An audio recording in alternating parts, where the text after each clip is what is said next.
Hey, what is up, you guys? Welcome back to the PHNX Mercury podcast. I am your host, Erika, joined by PG1, QB1, on and off the field, in and out of the studio, Stephen Bridge on Garner. How the heck are you doing on this fine Tuesday afternoon?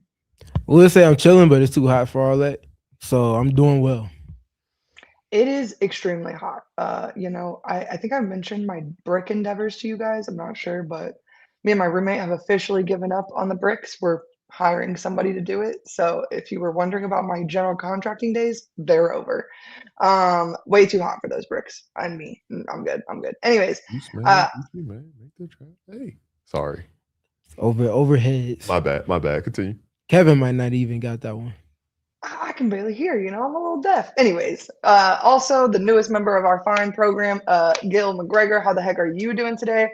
I told you before the pod started, but I'll tell you again. Congrats on the Stanley Cup victory, man. How exciting. It's always cool to be, home of a championship team. It's like funny to cheer for a champion, or like funny, I say, in like a way that it's not something I'm used to. So that was cool. And I'm doing well. I'm having a good day. I am also hot. And I said that joke under my breath, so you weren't supposed to hear me. It was a bad one. It was a bad one. I like the bad jokes, but it's fine. I'll forgive you this time. Watch it next time, though, okay? We're going to keep the joke train rolling. We got Kevin behind the Mac, pushes in the X's and O's. My goodness gracious. Driving the bus, keeping the train on the tracks. He's doing this remotely today. So send Kevin your well wishes, because apparently Kevin jumped a little too high, twisted his ankle. He twerked his ankle? Wow. I can't with that. That's wow. Yeah. That one was possible. Yeah. That's new. Yeah. Wow. All right. Hope I don't never see that on the injury report. Sheesh. You never heard of that before? It was a verbal accident, but nonetheless, we hope Kevin feels better and that he's back in the studio soon, because it's not as fun without Kevin. Even though I'm not there, it's still not as fun without Kevin in the same The energy's just different. It's just not right. So I'm gonna need him to get better, put some ice on that thing. I don't know if you need a heating pad or something, but whatever you need, go to the local drugstore establishment that I was gonna say the name of, but I won't say the name of because Mr. Max will be mad at me. He's on vacation anyway, so he won't hear it. That's valid, and good to know for maybe. Wherever he is. Like, oh yeah, of course. Sounds like a free ad, and then we get back to what he's doing. Probably would get a notification on his phone too. He'd probably start vibrating, like, oh, what is that? Until he found it eventually, and then it's just me talking about unnamed drugstore, Max. Don't freak out, don't spaz. Unnamed. But nonetheless, I'm not gonna lie, you guys. It hasn't been the most fun week of Mercury basketball, but I think the 3 of us / 4 of us with half of Kevin can make this a fun pod still. What do you guys think? I think we can still have fun talking about what we can got. If anybody can find a way, it's this group. That's what I'm saying. Okay, cool. Because, I'm not going to lie, while obviously I am disappointed in the results from Saturday's game, it was one of the most fun games I've been to this season. Hugely back and forth. It was tight pretty much the whole game. Obviously the Mercury ended up falling to the Sparks 111-102 after only scoring a whopping 4 points in overtime on your home court. That is no bueno. You cannot do that. You will lose games in OT if you are only scoring 4 points, period, point blank. There's honestly not a whole lot I could say to defend that performance, because that was, once overtime started, it was not fun for me anyways. I don't know about you guys, but it was a lot less enjoyable basketball after that for Mercury fans, at least. But it was the first time in WNBA history that 2 opposing players both scored 40 or more points. And to call it exciting, I feel like genuinely undersells how fun the game was. That kind of surprised me, because it's like one of those things where dang, I'm surprised that nobody's ever done it before. But then when you think about it, it's like it's a lot of points and a lot of buckets, especially between 2 people dueling like that. But when you talk about 2 of the best at filling it up specifically, it makes sense that those 2 were the ones talking about, obviously, Kahleah Copper and Kelsey Plum having the dueling 40 ball in that game. That's well more than the price of admission that you talk about, like seeing 2 players go back and forth like that and giving everybody, what they bargained for, what they want to see, why you come to see prolific players like that. And obviously meant a little more for Koss. One, Kelsey Plum is having a big season. Obviously, has the injury stuff that she kind of worked through a little bit, but Ka struggles have been broadcast heavily, and we've talked a lot about it. So anything that you could look at as hopefully some type of breakthrough that we look back and say, hey, look, it resulted in a loss, but maybe this duel is what turns things, and she turns a corner, and we see not necessarily 40 points every game, but we see more of her looking like her as we go on and move forward. Yeah, I think some of it is it helps to go against the Los Angeles Sparks team that is still trying to find their way of navigating the defensive side of the ball in particular. And it's not because of their front court, because their front court is Nneka Ogwumike, obviously Erika Hamby, Cameron Brink, mixed in some Rae Burrell. That's not the faction of their team that struggles to execute defensively. It's the perimeter side. So it was a little bit of Kahleah meeting a team that doesn't necessarily have their bearings defensively. There was a hefty bit of her wanting to scratch that itch of a prolific scoring performance, just because she hasn't had one of those quite yet this season up until Saturday. And then I think the other third of it, maybe if you want to look at it that way, is the Mercury being intentional about how, not just how they're getting her the ball, just getting her the basketball. So getting her the ball and then letting her figure it out some, getting it to her with intention and purpose in the ways in which they're going about doing it, and then creating space and opportunity for her to attack. I think they did a good job of that in this game. This was by far the best of the controllable side on the presentation side from them, and then her going to execute of the season so far.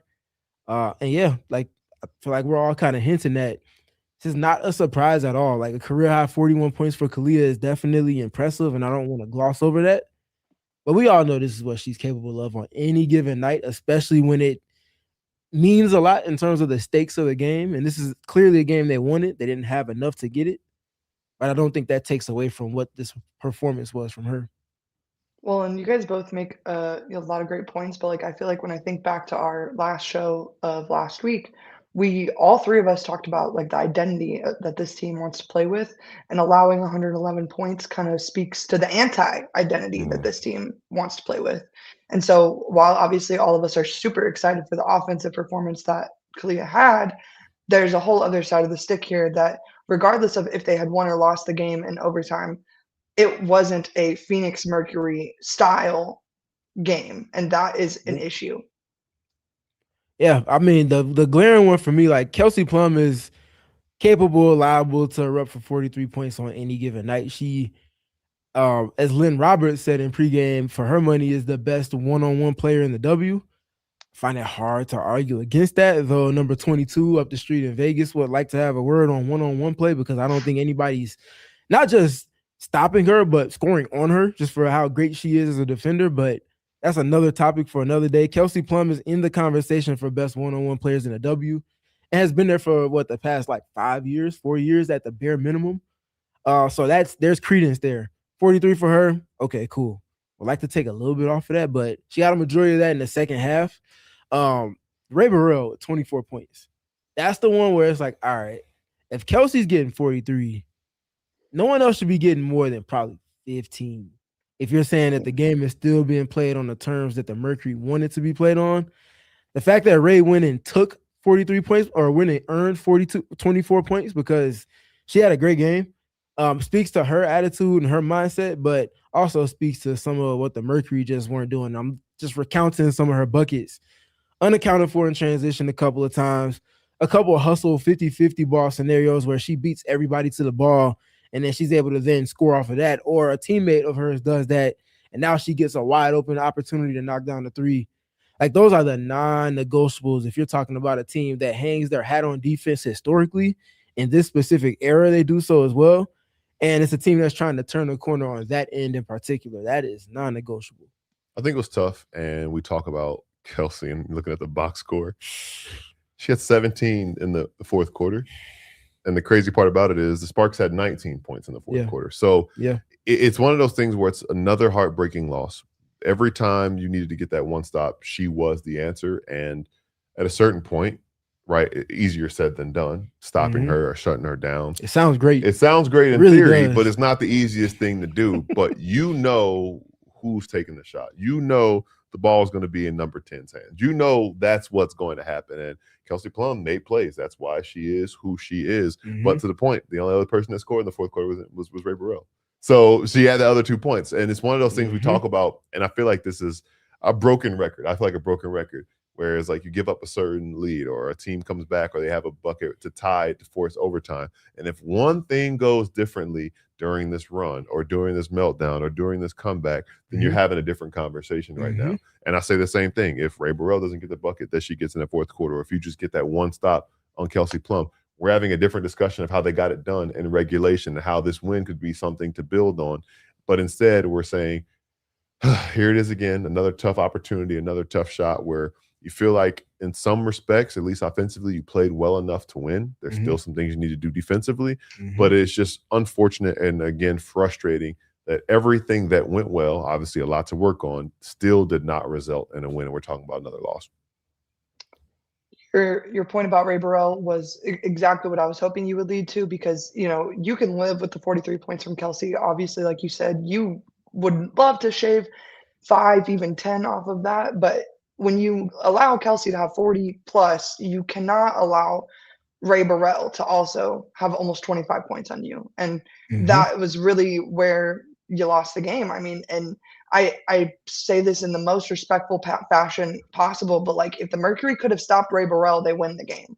And they just could not get that done. I mean, she was 9 for 15. She played probably, to my eyes, one of her best games of the season, if not maybe her career. And, you know, she did it in 27 minutes off the bench, and the Mercury is the reason for it. You know, yeah, she played well, but the Mercury allowed it. So, you know, you would love a few bounces of the ball back and to change the outcome of this game. Obviously, the inbounds play, I think it kind of happened exactly as it was drawn up. It just didn't happen quite quick enough, and obviously the shot was missed, and I think they had 1.6 on the clock, if I'm not mistaken. So it's not like you had time to dribble and regroup if you missed the initial opportunity. Like, it was a one and done chance.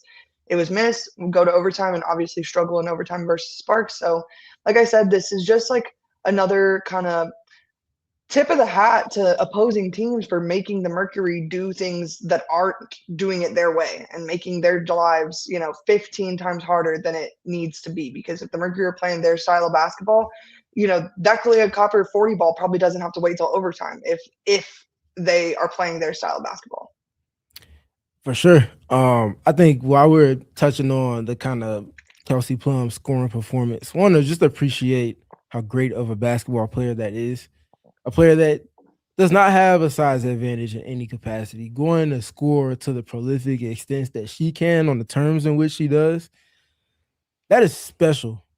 I say that, and then I also mentioned that, Gil, you mentioned she had how much in the fourth quarter? 17? 17 of their 19. 17 of the 19 in the fourth. So, like I mentioned, a majority of her points came in the second half of that game. 30 of them. To be specific. Lost in that is Lexi Held's consistent execution of not even defending the scheme, just guarding your yard. I have a matchup. Whatever the scheme is, the goal is to make sure that that player does not get where they want to get to. And if they do get there, it can't be on the terms that they want it to be on.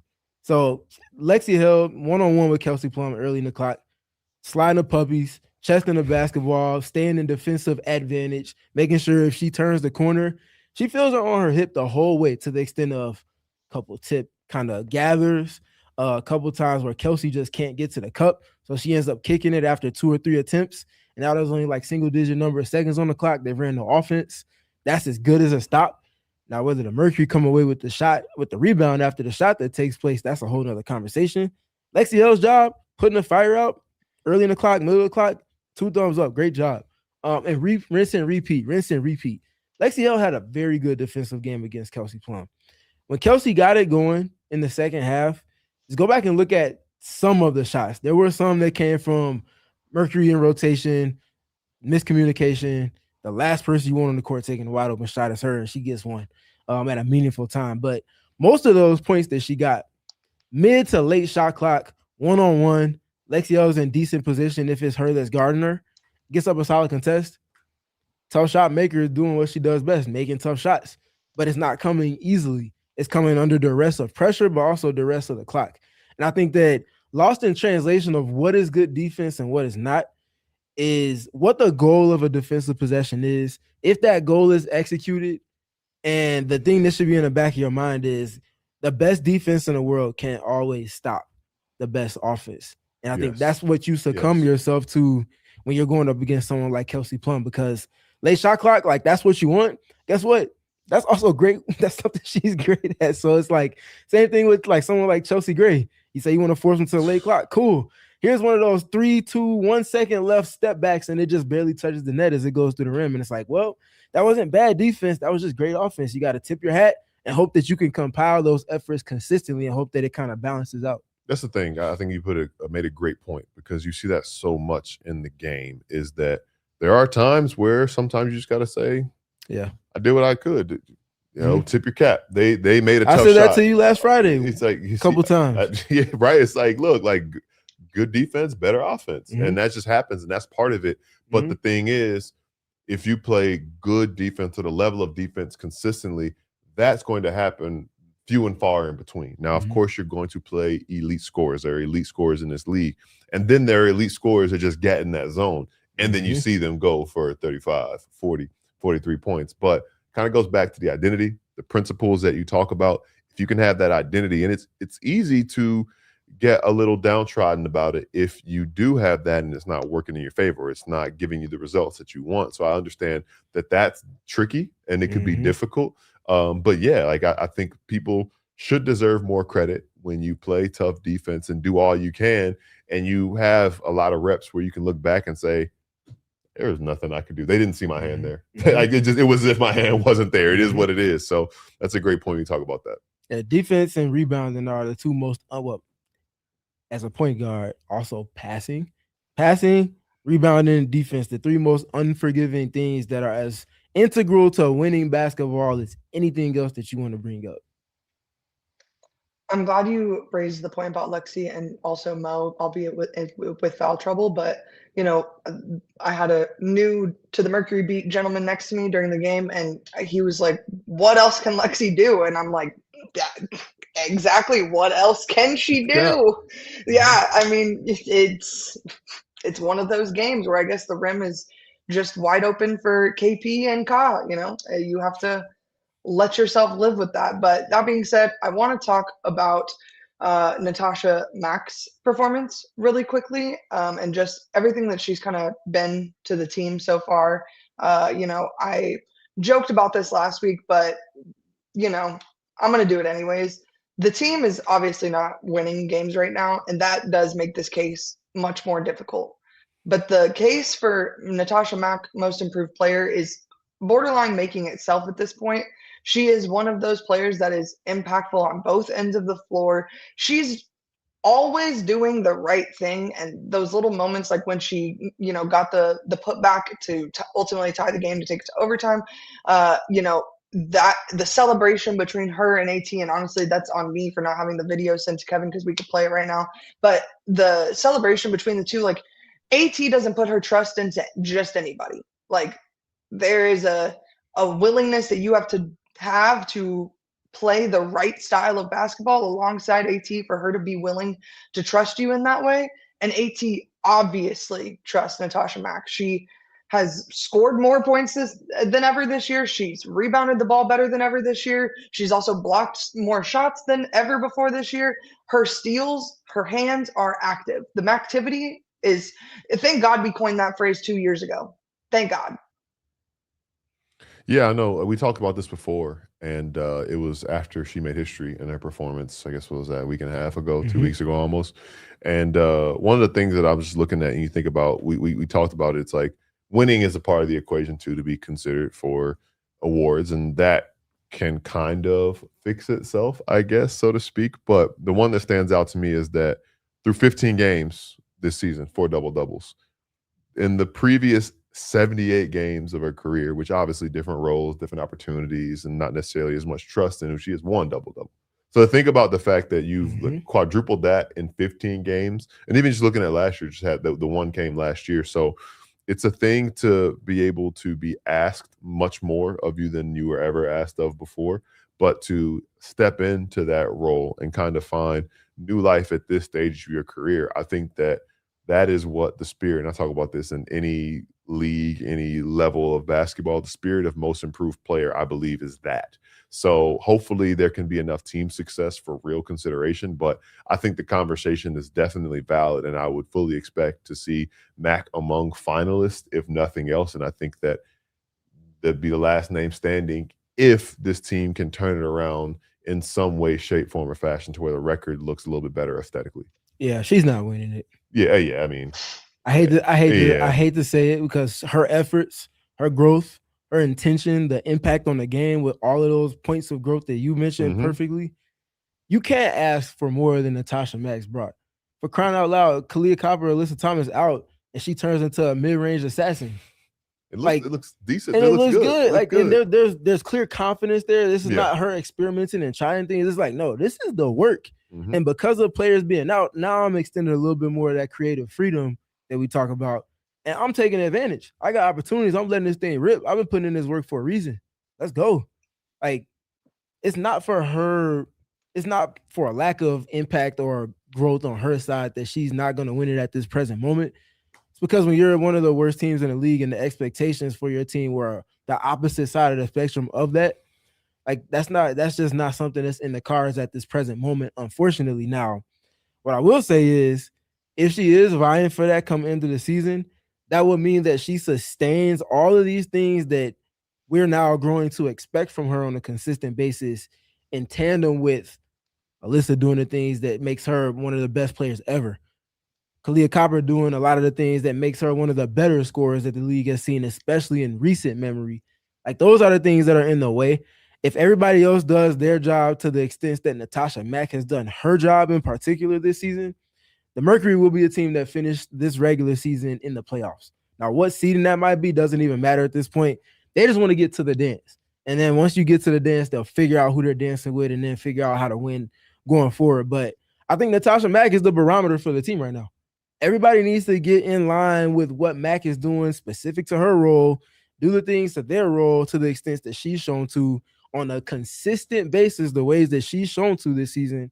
When they do that, then we can have a different conversation about Mack being the most improved, because by definition, by letter of the law, to your point, she embodies everything that award should be.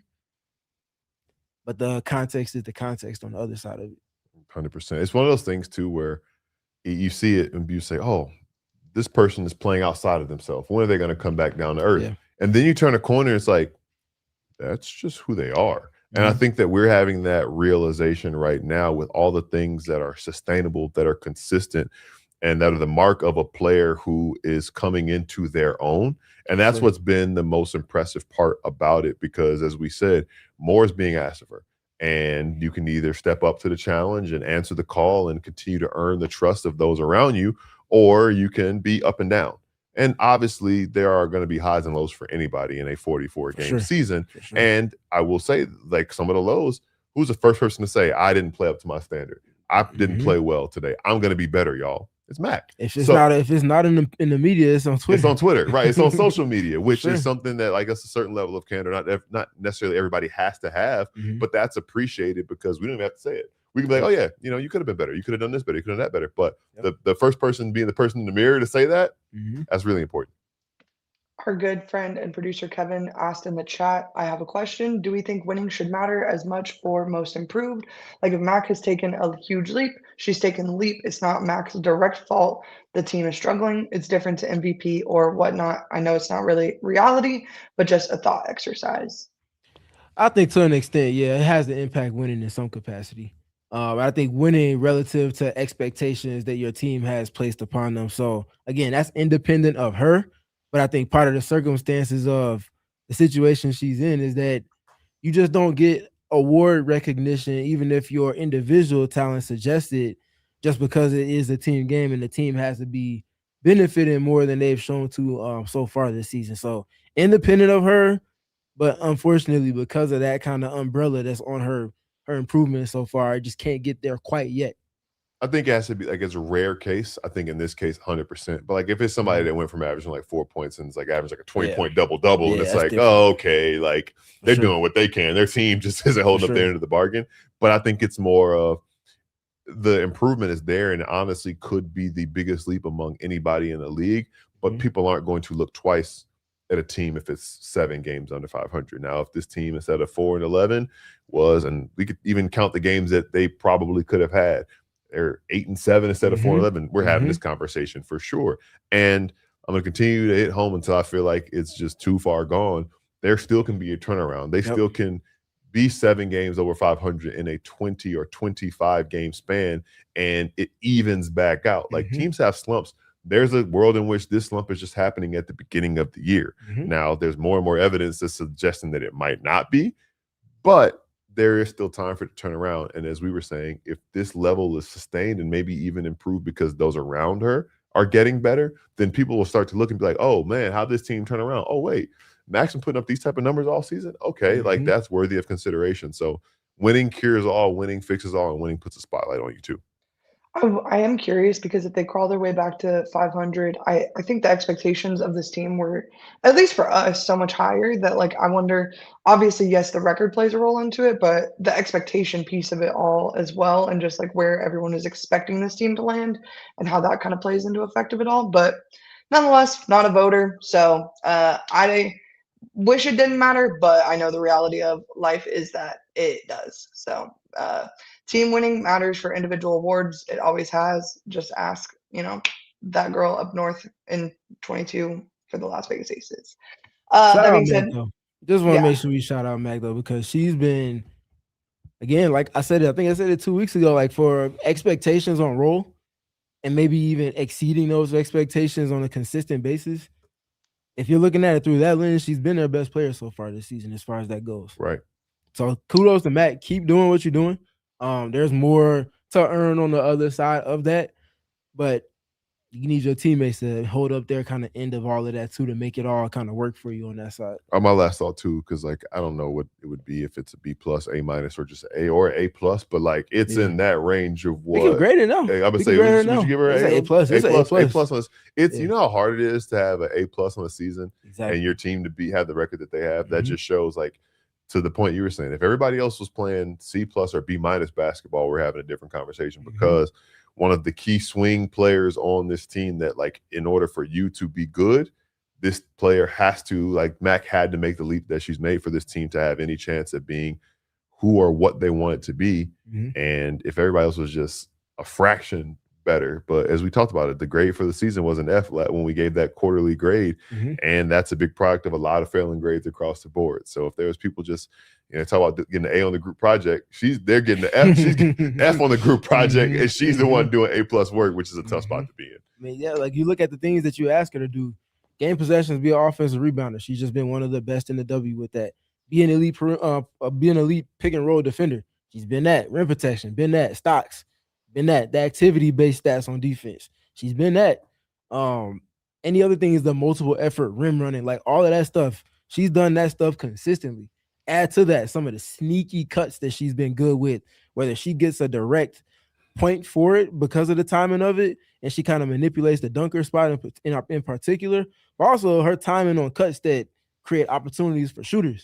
Now, we know what the three-point shooting variance has been for the team so far, so it hasn't always led to made shots, but the quality of shots because of the timing of her manipulating the periphery of the defense with the timing of her cuts, A+. The other thing for me as well has been she's knocked down free throws.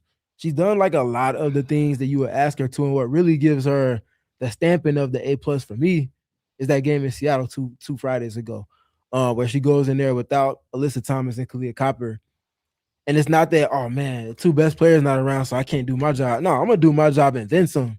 It's like a competitive stubbornness to where she's like, no, we need to win, and the team ultimately gets the win. And they wouldn't get that without her defense, without the rebounding, without the multiple efforts, and then the shot making in addition to all of that. One more thing about Mac, unrelated to her game on the floor. I'm so sorry, but I did check the team store again, and still y'all are playing in my face. I don't know what you think this is. Y'all are actually putting me on #irritated mode. Like, Make Erika happy, level easy. Like, level so freaking easy, man. Just put the damn Ford jacket or the Ford jersey where it belongs, in the damn team Jerseys, store. jackets, all of that. I don't care what it is as long as it has a 4 on the back. And, I think it's so cool. They did the little book night for Mac, and I think that's so cool and fun. They even put 4 on the jerseys. That's so cool. I'm so happy for you. I'm so happy for you. You know what? I'm not a reader. I don't want that jersey. I want one that says Mac. So figure it out. Stop playing again. Stop playing in my face. Stop playing in my face. Stop playing in my face. I've given you guys so much money for these damn jerseys over the last 3 years. The least you can do is do me the solid of selling that dang watermelon jersey with a 4 on it. I don't know why this is so hard. Level easy. Like, I just feel like am I usually hard to please? Yes. No, not now. Not in this instance. Right. This is so easy. Get in the freaking print shop. I don't know if you have, go print 1. Like, I like size large. So if you just want to print 1, fine. But just get it together. I'm done playing games with y'all. Anyways, shout out to X Factor, my good friend Tyler McDowell Blanken. 495. He was in the chat with a super chat, 4099 super chat. He said, I was in the building for Kelsey Plum Day on Saturday. She was unreal. Rae Burrell too. Erika, SPG, and Gil are the best. I have to agree. Go Merc. Appreciate you, Tyler. Appreciate the that. Best. He's a lot. I am a little mad that he didn't tell me he was going to be in the building because I didn't get to say hi to him. And like, everyone on this pod knows I'm trying to say hi. Like, one thing about me, I'm trying to say hello. So how dare you not tell me you're in my home building? I don't appreciate that, but we move on. Yeah, make Erika happy, level easy. Thank you. Like, gosh, but no, the X Factor, they've been amazing. I haven't been to every single home game this year, but the crowd on Saturday for a 3-10 team or 4-10 team, I'm sorry. Yep. Like, that's the best you can ask for. I think they had 9,800 people. I could be wrong, and it could be 96. I don't know, but off the top of my dome, but I'm pretty sure it's in the neighborhood. Okay. It's in the neighborhood, and everyone was loud. Everyone was on their feet. I will tell you, there was a very loud Sparks fan behind me. Didn't really appreciate that guy. Whichever X Factor member sold him your tickets, just tell him to come on mute next time. That was crazy. Come on mute is crazy. I'm just kidding. It's all in good fun, I went to the where did the Lakers play? Not the Staples Center. What is it called now? Crypto.com. Currency. It's a different form of currency. A digital currency place. Yeah. Unnamed. Okay. What used to be my fault. Named after. Forget I said that. Man. That was a trick. I was like when Simon. I was like Simon says. Hey, that's true. Yeah, it's your fault. And it's her fault. That's real. I'm sorry. I didn't mean to. But no. You got done talking about Max like 10 minutes ago. I'm tripping. Bringing him back. I'm bugging. That's on me. I'm sorry, Max. Please forgive me for I have sinned. Oh my gosh! I feel like we already paged him, but yeah, it was team effort. But no, I was there as a Grizzlies fan, so I have to forgive the visiting fans. So and they're nice. I was there in good fun. I'm sure the Sparks fans were there in good fun as well. I'm happy that somebody had fun. Somebody. Nonetheless, we're gonna hit a quick ad break on the PHNX Mercury podcast. Then we're gonna talk about how they ultimately lost the game, and then do a little quick preview for what's to come tomorrow when they have their first rematch versus the Las Vegas Aces. Woohoo! Guys, you know what you should do? Tell the Mercury to get a win. While you're at it, can you stop by Circle K, download the app, put in your phone number, put in your email address, and boom, you're a part of the free membership program, the Inner Circle Rewards program. It might be the best membership program. Actually, scratch the might. It is the best membership program this side of the Mississippi River. I wish I was making this up, you guys, because frankly, I just told you on Thursday about my $3.89 gas. $3.89, I'm sorry, in this economy? $3.89?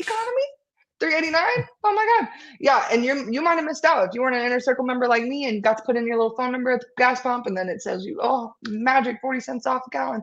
Yeah, you could be just like me, get your discounted gas, discounted Polar Pops. You get them for 79 cents, also 99-cent Frosters, but then everyone gets buy 2, get 1 free on Monsters, Celsius, and 25 cents off a gallon when you buy 3 Coke products. I think it's over the course of a week. I could be wrong about that, but I'm pretty sure it's over the course of a week. So you don't even have to do it all at once. Easy stuff, guys. Just use your little phone number at the pump. Use your little phone number at the register. Boom, you get points. Boom, you get free stuff. The rewards are selling themselves. So just download the app, put in your phone number, put in your email address, and then boom, you are an Inner Circle Rewards member just like me. I know Gil, I know Steven, and I know for a fact Kevin are all members of the Inner Circle. For sure. You better have the membership pulled up on your phone right now with your points, ready for me to steal so I can get more free stuff. But join the Inner Circle for free by downloading the Circle K app today. Terms and conditions apply at participating locations. Visit CircleK.com for details. The other thing Max is going to be really mad at me is our presenting partner, Mountain America Credit Union. They are the other sponsor for today's video. And I'm very sorry that I did not tell you at the top of this hour, but I'm telling you now. And you can join the Mountain America Credit Union and you can get the exclusive Mercury card that they have, which is not on our screen right now, but it's usually there and it's very beautiful. It's purple. It's a very nice shade of purple with obviously the Mercury M on it is nice. You can get those elite cards from the official credit union of the Phoenix Mercury, available as both debit and credit cards. Even better, you can take advantage of the special checking and credit card promotion only for Phoenix Mercury fans. You can get a $200 bonus when you open up a Mercury credit card and a MyStyle checking account. MyStyle checking accounts come with a lot of benefits, but a few of them are telehealth access, loan rate discounts, and mobile phone protection. Mountain America Credit Union is here to guide you forward on your financial journey. Get your Mercury card today, score your $200 bonus, apply at any Arizona branch. Visit macu.com/Mercury200 to learn more. Insured by NCU, a membership required based on eligibility. This limited time offer ends December 31st and can be changed or withdrawn at any time. Terms, conditions, and exclusions apply. Loans on approved credit. Bang! Makes a lot of sense to get your Mercury card through Mountain America because they literally are the sponsor of the Mercury practice facility. So talk about alignment, talk about all of these things. That just makes a lot of sense. Keep it on. Keep it synchronized. I'm glad that Andy thinks of me as low maintenance because the low key, like that's just the bare minimum is the 4 jersey. So, I mean, I wouldn't call myself easy to please, but come on now. I'm low on the totem pole here. Well, anyways, nonetheless, again, back to the Mercury basketball at hand. Tied 98 after regulation. My goodness gracious. Steven, obviously, I could just give the easy answer of overtime was the turning point. But was there a moment that you kind of think about when you think about Saturday's game that was the turning point for this team and where they ultimately ended up taking the L that night? Let me go back and double check. For memory purposes, yes. So that third quarter for me, I know Nate mentioned the 3 possession sequence where Nneka Ogwumike, who needs much more appreciation for the all-time great that she is, and to still be playing at the level she is this late into her career. She knocked down 3 threes in a row. One of them gets taken away from a referee's review for a shot clock violation. So ended up only being 2, but over the course of that run that they went on, that's where it really felt like the Mercury were playing catch up the rest of the way. Talk about the Mercury wanting to hold teams to 20 points or less every quarter. You also want to score more than 20 points per quarter if you can help it. 27 in the first, great. 27 in the second, very good. 16 in the third quarter. In a quarter where you also gave up your most points in a quarter of the game with 28. Not good business. In addition to that, you go and get your 28 to even out going into overtime, only to score just 4 points in overtime. Those quarters can't happen. Overtime quarters are usually the lowest scoring, naturally because it's only 5 minutes, but also more than anything, there's a war of attrition that's happening where it's all right, if you've taken 25 shots or 20 shots in regulation, your leg's probably a little heavy right now at this point. So it's going to take some kind of anomaly moments to happen if you're getting a high scoring overtime period. So that 4 is not as loud as only scoring 4 in a 10-minute quarter, but that 16 in the third, those cannot happen. That's where it felt like for me, they didn't keep up with the scoring pace that they established to be playing that through the first half. And it's another game where it feels like they left a lot to be desired, largely because of that. Now, the other part of it too is some of the offense that the Sparks got came from the lack of offense on the Mercury side. So the lack of Mercury production on offense kind of ate away at their defense a little bit as they lost their way. It's kind of funny when you watch a lot of basketball and not just in one season, but just over a lifetime of watching basketball, you start seeing games take shape. And every game is different, but you kind of get this I've seen this movie before feeling. For sure. And I think what you talked about in the third quarter, super important. So to give a different answer, I look at the beginning of overtime, and it's very easy to just say, oh, man, whatever. But that is kind of one of those things where oftentimes if a game is going to be decided in overtime, it's often one team just kind of runs out of gas. You talked about the attrition, or we just don't have the facilities to keep up anymore. And for the Merc to not score for the first 2.5-ish minutes, basically. I know they got their first bucket with 2:40 left, so it took them 2 minutes and 20 seconds. And at that point, it was an 8-0 run from the Spark side. And the lasting image I think about that was Cam Brink's 4-point play. And man. It's, you know, when you think about, it's like at this point, it goes from you're down 4 and it's like late clock or whatever. And you're like, we almost got this stop. And then only 3 of the night, she scored 6 of her 9 points in the overtime period.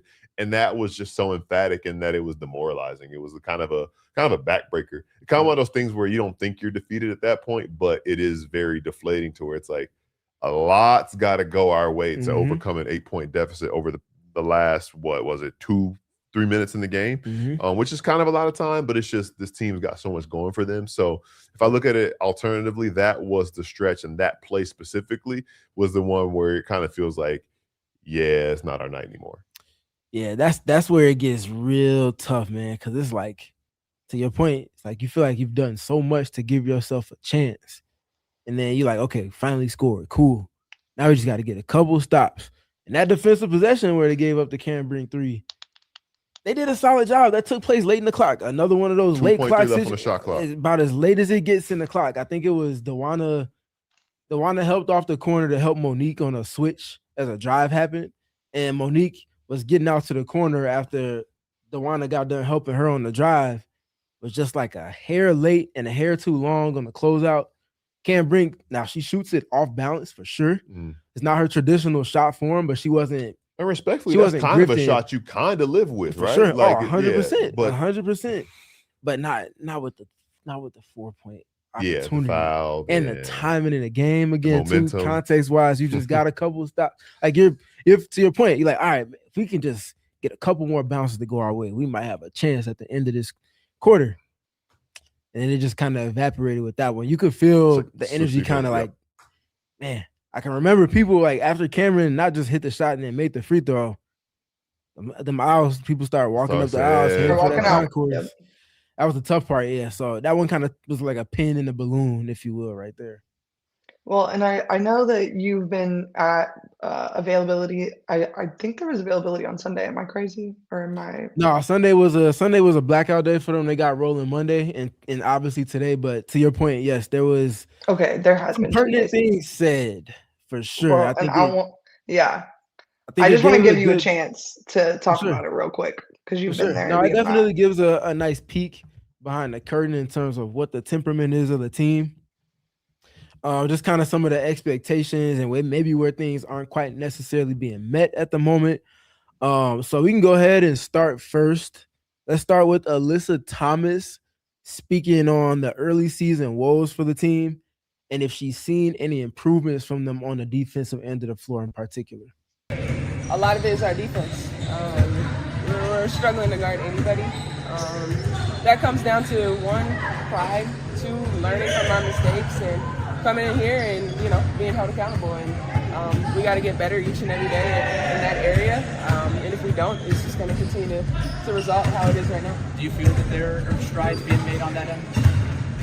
It's hard to say. It's one of those things where, it's a will to win a guard. I think that's how you're going to get minutes on this team, in this game. And, we just got to continue to get better in that aspect. So I'll let it roll to the next clip on AT speaking about their comps to last season's team. But before we get to that one, I want to just say we can definitely circle the wagon and speak on what AT mentioned after we get through this clip. So here was AT speaking on the comps to last season and maybe why she cautions against comparing them to last season's team. I'm not somebody that compares last year to this year, so it's a new season. Last year was last year, and we have to come at it in a different way. I think that's one of the things that if you dwell in the past of what we did last year, then you're not going to get very far in the current season. So for us, it's about what we have here, and we got to pick it up. It's so important to recognize that a team has a new identity for a new year, and it's okay that your expectations are based on what you saw last year, but it's also important to separate that and say this isn't a continuation of that. It's a new team with a new identity, given all the things that have changed, which brings me back to the first answer that she had. And something that you said, Steven, something that you've said, Erika, something that we've all acknowledged is that not only is it this team's expectations coming into this year, but the franchise's expectations and identity that they have always had, basically, for every successful season they had. You have to stick to that. And it was not disheartening. That's too strong of a word. But to hear AT talk about the want to on that end of the floor, to still hear her now 15 games in saying, oh, well, we're trying to figure that out. We're trying to get these answers here. That is what is discouraging. Again, too strong of a word, but that is the most eyebrow-raising, alarm-setting things that, all right, like, you know, I appreciate her transparency and candor in saying what she said, but it's like, and obviously, like, the person who knows best, if the standard is not the standard of every team that she's played for throughout her career, it's not being met. Well, that's the source and root of why success is not being found, and how you gonna fix it? Now she dove into some detail, not in clips that I provided for today's show, but she dove into detail a little bit further on just about some of what's going into some of the inconsistencies they've seen, and she factors in practice and the lack of practice relative to the schedule that they've had and traveling and frequency of lacking days between games, which usually leads to really there only being film or walkthrough, usually not both, and definitely not film, walkthrough, and like true practice where you're working defensive shell and things like that. She factored that in. She factored in a few of the contributors for their team either coming to the team late for overseas ties in terms of them handling their business overseas relative to those seasons, or some players just being new. So you can have a skill set, but when you come to a new league, you have to learn the preparation side because it's not the same crop of players. Even if you're familiar with a few, it's not the same players that you're going up against consistently. So there's different tendencies. There's a different speed. There's different rules. Like all of that stuff. There's a lot of newness. Quite for a couple of players, a handful of players, it's a different living condition. You're in a whole different country, let alone playing in a different league at the highest, the pinnacle of women's basketball. Like all of that stuff gets factored in. These aren't excuses. These are just facts. Like you factor all of that in tandem with probably learning to certain extents a new language. And if not learning a new language, learning to retain new language and information being received while you're in the line of fire, in between the lines. Like it's just all a lot of things that are being kind of compounded one into another. All of that in tandem with the things that Alyssa mentioned, which we all were kind of privy to hearing there. Yeah, that speaks for a team that's still trying to find their way. It doesn't feel like they've quite all processed that the defense is non-negotiable to the extent that Alyssa is mentioning. And that's how you get someone like AT mentioning some of the things that she did. So they got work to do. I think, again, in time, things will happen the way that they need to for them to have a chance at getting into the playoffs. But we'll know when that time, when they're turning corners, when we're like, man, it's a 3-game streak and the Mercury just got done. Even if it might not necessarily be wins, the defense is sustaining at a level that's like top third in a W. When they get there consistently, I think that'll be the telltale more than anything else. You said something really great there about how like inconsistencies are all they're kind of stacking up, and that inconsistency then in turn leads to more inconsistency because Nate Tibbetts can't trust the lineup. Then the lineup is changing, causing a further ripple effect of even more inconsistency. And we've seen it all season long so far, where he hasn't really stuck to the same top 8 or even 9 players. He's really switched it up game to game, and his hand is kind of being forced, and last year, like, he kind of got to play with people who he was very comfortable with switching and sliding. And this year, it is a lot different. There is a lot less comfortability level there. So there is levels to this changes thing that we keep talking about on the show. And like, I know I'm not making excuses for this team. I know they're not making excuses for themselves. At the end of the day, they know that what they are doing is not good enough. And I don't know, like you said, Steven, like I'm not sure everyone has caught up to the same wavelength on how important defense is to this team to how they want to win games. So once we get there, I think that this team is looking like honestly a completely different team, first of all, because on a night where they defend like they should, Kahleah Copper doesn't have to score 41 points for them to have a chance to win a basketball game. That doesn't have to happen if they're playing to their identity. So these changes have just kind of continued to ripple and continued to pile on over time, and it's really played out poorly for the team. Yeah, and I think just kind of stemming from what you just got done mentioning in tandem with the last segment where we ended talking about the Sparks loss in overtime and them having chances and opportunities to win that game.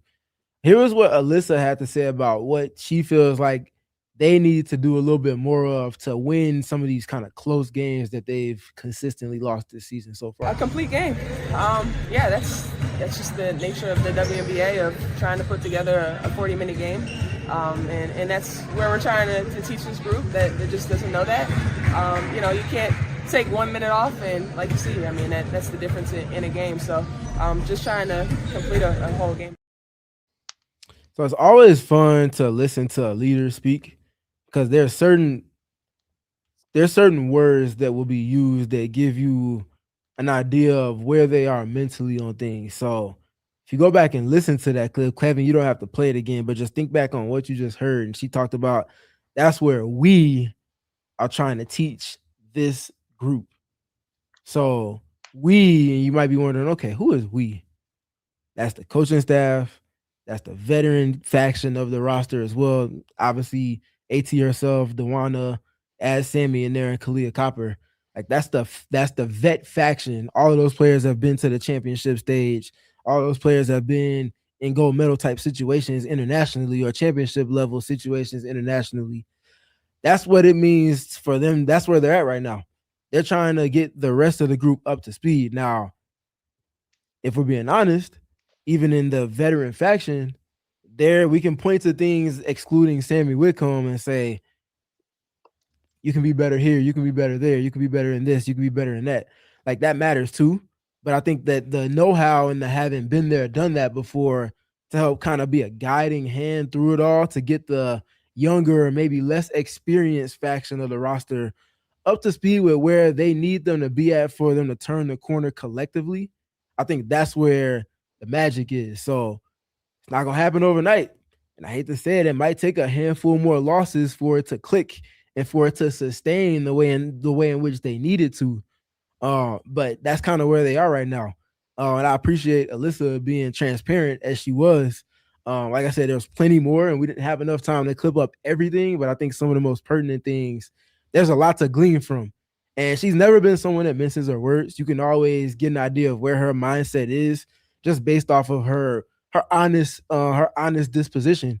And it's clearly they're in a teaching phase that can have these lows, and it's just the slippage and execution that always kind of clips them at the end of these games. What I think about, and we say it often, we've said it a lot of times this year, she said full 40 minutes. Yeah. And I think what's important to stress about that, having played, having watched a lot of the games, and I think you guys can also attest to this too, is that it could just be one bad minute. It could just be 90 bad seconds or 2 bad minutes, but the confidence that your opponent gains from that when you're back to playing up to your standard, they are now playing in a spot where they can take advantage. They found an advantage or found some leverage to take advantage of, and it all changed because we talked about it. If one thing goes differently in those spans, whether it's a 23-0 run, whether it's not scoring for the first 2.5 minutes of overtime, there's something that happened. Because, I mean, think about it, like the Merc didn't play a full 40 minutes before it got to overtime anyway, but they had an opportunity to play 5 good minutes.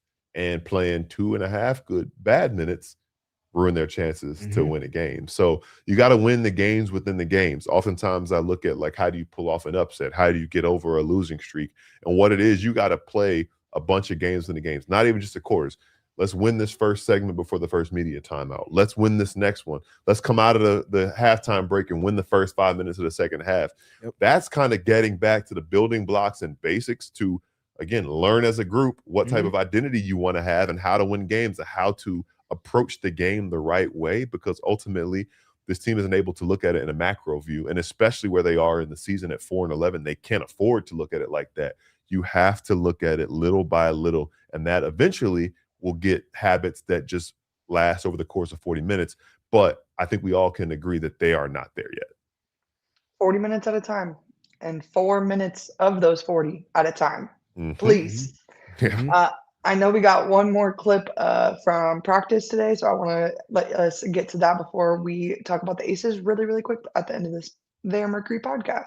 Yes, we can speak on solve just a little bit for the Mercury on the other side of this clip, but this one is actually from practice yesterday, where we had the privilege of speaking with Nate, and I asked him about just what's going on with Valu Ayayi, as she was someone that was highly touted, someone that everyone was excited to have in the room for the Mercury, and also someone that comes with a lot that precedes her, from being a captain of the French national team to having won multiple championships and all type of illustrious individual awards in tandem with team success overseas. So I asked Nate about just kind of where she is in the rotation, what the expectations are of her from him, and here was everything he had to say about that. I mean, obviously she's been out of the rotation. I mean, it's a long year. I mean, I just talked to her the other day. I appreciate her professionalism and staying ready.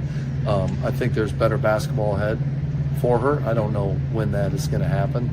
I think when you're going through losing, you look at different stuff, and so that's kind of how I've kind of given Shea Carter here a chance, and you know, we'll see how she's continuing to play, and at some point it's going to come back around to Valu, and you know, she's done a really good job with the Stay Ready group and continue to work, and you know, it's a new league for her, and it's you know, come at her fast, but it's going to come back around and she'll get another opportunity. You know, you just got to believe in that. So you hear the reaffirming she'll have multiple other opportunities, and I have no doubt that she's going to be ready, that Nate spoke in his response. And I think that's part of the solve. I think that if I'm projecting forward and I'm saying that the Mercury make the playoffs and they go on the record run-wise that you mentioned they would have to get back into that good standing come postseason time, that rotation is going to have to heavily involve and feature both Jovana Nogic as well as Valu Ayayi for different reasons between those two. But more than anything, Valu, if the subject of today's show has been defense, and we heard Alyssa speak to the defense needing to be better and sustaining on that, and us talking about all of that, I don't know if this Mercury this team defensively can reach what I feel like their defensive potential ceiling wise is without someone like Valu Ayayi having that impact that she can provide in whatever role that might be, whether it's the fifth starter, whether it's the sixth woman off the bench, whether it's the seventh woman, whether it's the eighth woman. She's going to have to claim a high minutes total for this team and also be playing her best basketball to demand that kind of role within the team and the kind of portion of minutes that she could get for them to get there. And for contrasting reasons offensively, for them to reach their ceiling as a team offensively, it's going to have to involve a steady diet of Jovana Nogic being involved. Now, this is not me saying, Nate, you need to start playing these players and playing them now. This is me saying that if this team is going to reach their ceiling, those two players are going to be a big piece in them turning the corner. Now, that means that the demands that Nate and company have for both of those players, they have to individually be up to the task and sustaining that. But that's not just enough. Sustaining that and then adding on top of that. So, Valu, can you be that defender that you showed to be overseas? I have no doubt she can do that. When she does that, cool. Can you also make some of those passes that we saw you make early in the season to connect things for the team? Can you also score? Knock down those catch and shoot threes that you also showed to be able to do earlier in the season. Jovana, once you start to contain the basketball better and defend to scheme better, cool. Can you knock down those shots to the extent that you did earlier in the season? If you're doing that, good. Can you also make those passes out of pick and roll and things like that that add to everything that is Kahleah Copper and Alyssa Thomas on offense? If you're doing that, that's great too. Can you also continue to be that off-the-ball threat that has gravity to where if Alyssa Thomas is driving and Jovana's a pass away, is that player that's guarding Jovana going to help? Or is she going to kind of stay next to Jovana, which leads to AT getting the paint touch where she's one of the best ever below the free throw line? Like, they're both very integral puzzle pieces. And if this team is going to get to where they desire to be and just turn the corner in the short term, Those two players have to check off those respective boxes and then add on top of that in tandem with all of the other players in the rotation that we talked about earlier in the show, playing to the level that they need to. And also in tandem with that, Nate and company doing a better job of putting those pieces all in position. But it all has to come from each of those pieces of the pie doing their individual jobs better. And it isn't going to happen until they're able to kind of put it together piece by piece. And those two pieces are as important as anything in this present moment. Well, and as we kind of just really quickly look ahead to what's to come tomorrow to Phoenix and the defending champs, Las Vegas Aces, I will preface this by saying the Las Vegas Aces played I don't know if it was technically their worst game of the season or if it was the first game of the season versus the Mercury, but if it wasn't the first game was the worst game. Game was the worst game. Period. Well, their performance was it last night? God, not doing the show on Monday is like ruining my whole calendar in my head. But the performance last night versus the Dallas Wings was not good, respectfully. It was not there. The team did not show up to win that game. I'm saying this as respectfully as I possibly can. We are not going to get that same version of the Aces tomorrow night in Phoenix. That's just not what happens. Obviously, the Aces went on their big losing streak last year. I do not foresee a losing streak like that for them this year. Maybe some losses for sure, but a losing streak in the same likes that they had it in 2025, I just don't think is in the cards for them. No pun intended. So I expect a much more locked-in version of the Las Vegas Aces tomorrow night, and hopefully we can expect the same from the Phoenix Mercury, a locked-in team that's willing to go out there and fight to get a win in front of their freaking home team or home crowd, because it has been few and far between in the MMC as far as wins for the Mercury. Yeah, when I was watching that game and I saw how it went, I didn't watch it like, but I was keeping up with what was going on. I thought about that meme of like, I'm in danger. And that's kind of how I feel a little bit. Not only did you hand this team their worst loss of the year, they are coming to you off of their second worst loss of the year. And I think that they are now doubly mad than they would have been, because they were coming in here mad already, right? They were coming in here ticked off tomorrow. And now they're, again, really trying to get it back, twofold. So, they're going to bring it. They're going to have a certain level of, a couple chips on their shoulder for multiple reasons. So I wasn't even thinking about that. I was not even thinking about that. But you got to match that. Understand what they're coming with, and you have to match that tomorrow. That's going to be the important thing that this Mercury team need to do. Yeah, they got to come in and they got to push their chips all on the table and go and get a win in the game. That Mercury they're going to have to bring it tomorrow, because I don't think that it's in the cards for the Las Vegas Aces to have multiple bad games in a row. I just don't see them being a team that, knowing that they've been in this position before where they go from winning a championship to now it's everybody's biggest game to come up against them and try to go and get a win. So they've been here before multiple times. They know what that looks like and feels like. But I also think that in addition to them just wanting to play better, they also very much enjoy playing the Phoenix Mercury. For whatever reason that might be, you can speculate all you want. All I know is that whenever they see purple and orange, there's a different type of tick to their efforts and their execution level and their activity. Now, obviously, withstanding the very first game of the regular season this year, but if you go back to even last season and look at the regular season games before the final series itself, that's a team that gets up to play this particular Mercury team. And I would not expect anything less than that. Now, the positive side of that is for the Mercury, for one, it don't matter who they playing at this point. Like we've talked about, it's them versus them. It just happens to be another team that they're going up against on that night, but it's them versus them. If your execution level is to the level that we know that it can be to, you can give yourself a chance. And now I say chance because it's never going to be guaranteed to win when you got 22 on the other side of the court. But past that, even Nate Tibbins mentioned in pregame on Saturday that just because you play better doesn't mean you're going to get a win. Nothing is guaranteed. That's not the way basketball works. You have to sustain at playing your best level.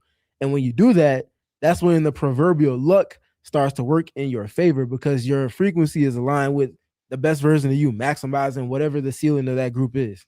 You're not going to beat the Aces if you're not playing your best basketball. I think that speaks for itself. But can they do that is the question.